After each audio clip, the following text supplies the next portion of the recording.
because I've recorded the review of the daily and the weekly, but not this one. So Alcoa I like. It found its support at 16, had 4 good days. Closed the gap to 16.5. I'm looking for strength in commodities to continue. I'm looking for it to get through its 50 at 17 and then on up to test 18 again. Boeing found support at the 50 and bounced. Caterpillar, this has been taken in terms of channeling, going from lows to highs. I mean, that's about as regular a sine wave as you could ever hope, and it's given some evidence of finding support at 102. The last time it found support at 102, it moved to 115, and so now if we have strength in commodities once more, then the hypothesis is that a test of 115 is reasonable once more. Cisco is in the washout pattern, and you can see it forming right there, so we can buy a new high, and with a stop below the swing low, it looks to be about 16 right there. Chevron benefited from generally improving energy prices, although it was choppy. There are some intraday opportunities available. Agriculture, I had a really good trade in this. These 4 days down was a really good trade on the short side for me, but it's showing some support at 32, and that means that if we get strength, a return to 34.5 is not impossible.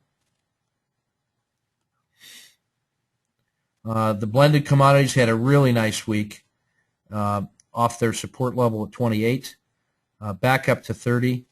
It's got to get through the 50 and close this gap to 31, and then if it can do that, then a move to 32 is possible. And remember that DBC is made up of about 50% of energy, so it's really going to be keyed to that sector.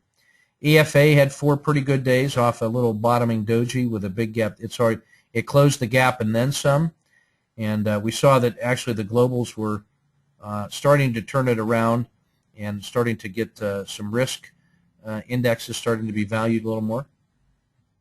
It's got to get through 61 if it can. Then the next targets are 63 and then 64.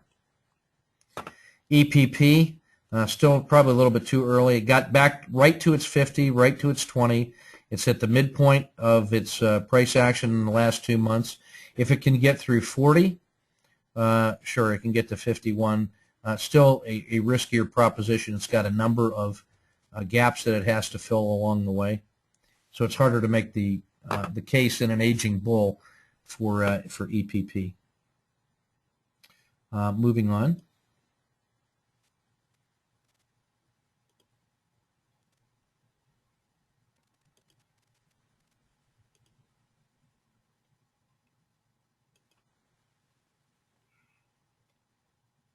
Okay, the next 9 we'll take a look at should be up now, starting with Brazil. And you can see why we like Brazil, and then its partner over here in crime, Latin America. They're basically the same pattern,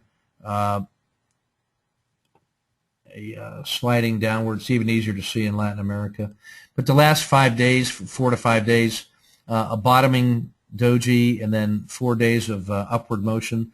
So that was giving us opportunities to trade on the long side because it was actually outperforming SPY intraday and on a short-term basis. Now, what makes it interesting is that on a longer-term basis, the U.S. market is still stronger, but we do have some opportunities here to get in early on what could be a turnaround trade here. So my targets on EWZ really are 78, then followed by 80, and symmetrically in the ILF it's 54 and 55.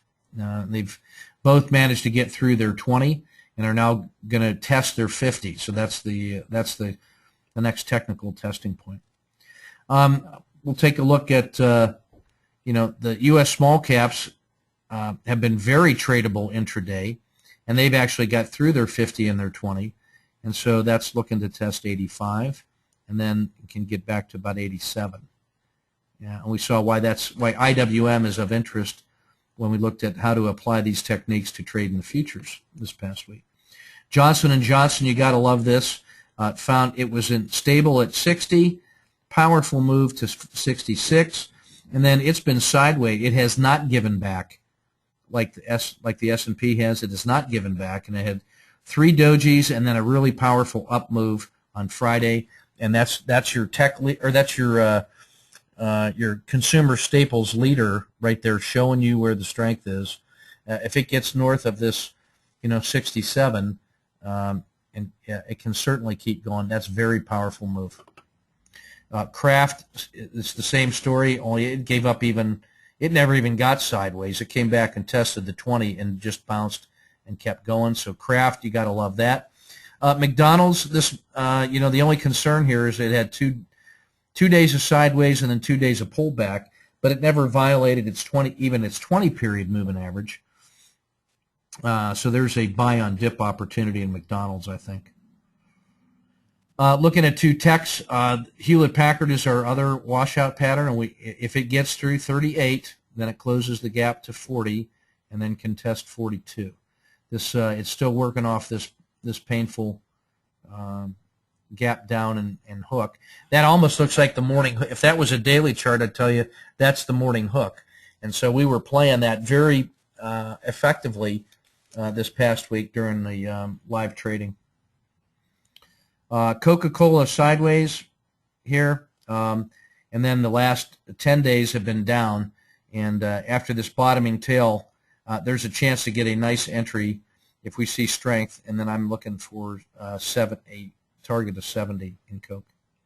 Intel had been sideways, then a tech leader, made a double top here, and then pulled back. That's like almost a 5-day down to find support at 22. It's got to show strength here to keep believing in it. But to me, when you compare the Intel versus Kraft, you can see that whereas Intel has been giving back, Hewlett Packard has already turned the corner and starting to hook back up. So on the short-term basis, I can make the argument that Hewlett Packard has been showing better relative strength over the short term. Moving on.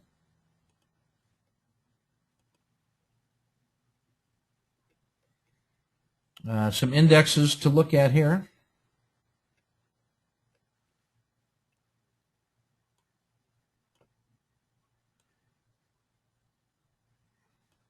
So we're going to look at, we'll start with MDY,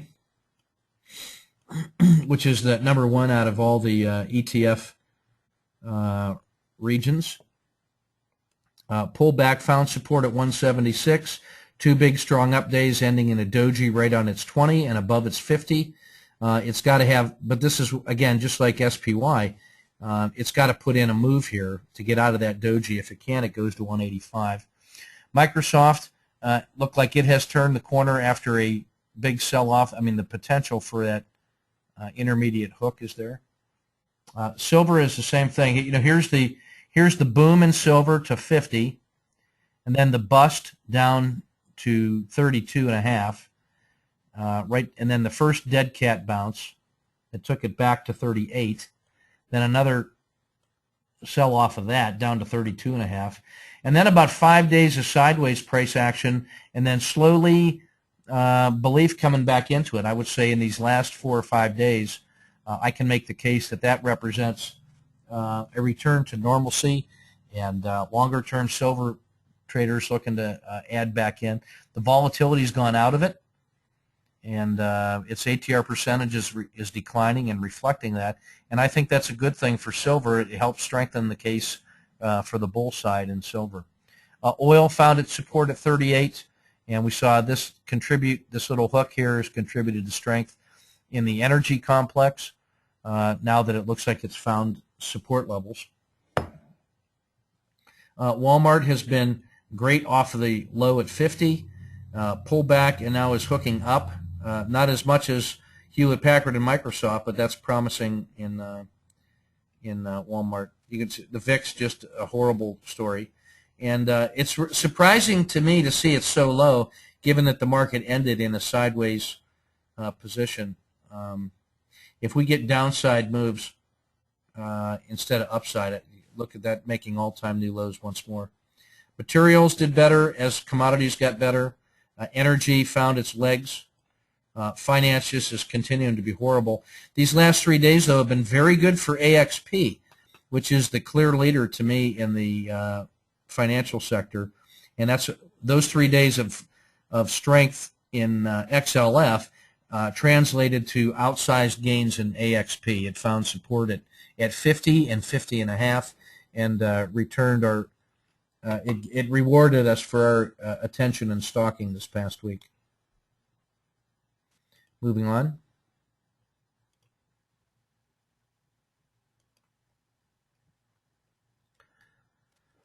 I really want to highlight AXP for you here, or I'm sorry, XLP. I said AXP, sorry. If you didn't have a ruler at home, you could just print off this AXP chart right here, and you could use that upward move and the 20-period moving average as a straight edge.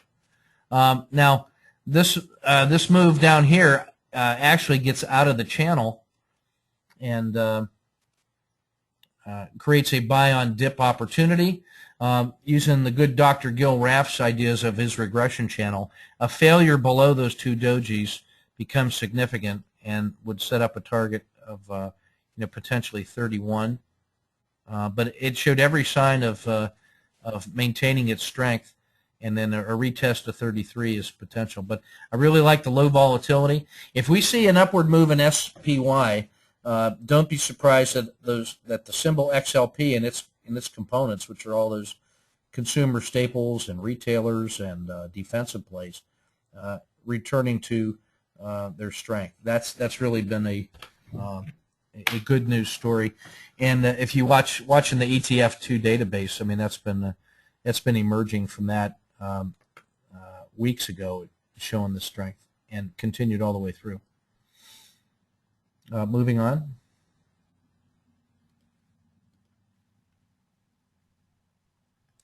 The last few really, healthcare is the other one that was very much like XLV. So those were the two strength leaders among the business sectors, and they're both very highly rated in ETF2 database. Very strong, orderly pullback. XLU was the other strength candidate, and that's a 551W pattern on both of those. And they ended in dojis, so you'll be able to get back in early if we see strength. And you can see that the targets for me for XLU are 34 and a half, and then in XLV it's 36 and a half. XLY, not consumer discretionary. You can see that's nowhere near as strong as those pure defensive plays. You can just tell by the difference in the shape of the patterns where the strength has been. So those are the charts of interest, and that's the pending your questions. I went a few minutes over, but I'm going slower because I'm still kind of groggy from my nap and the long weekend of soccer. It was measurably warmer out on the field. So those are the reports. I'll get these the videos hung on YouTube here shortly. And pending your questions, that's all I have for tonight. Wishing you a very safe and I would say thoughtful Memorial Day weekend. It's important that we think about our soldiers and what they're doing out there, and then what we're asking them to do as a nation.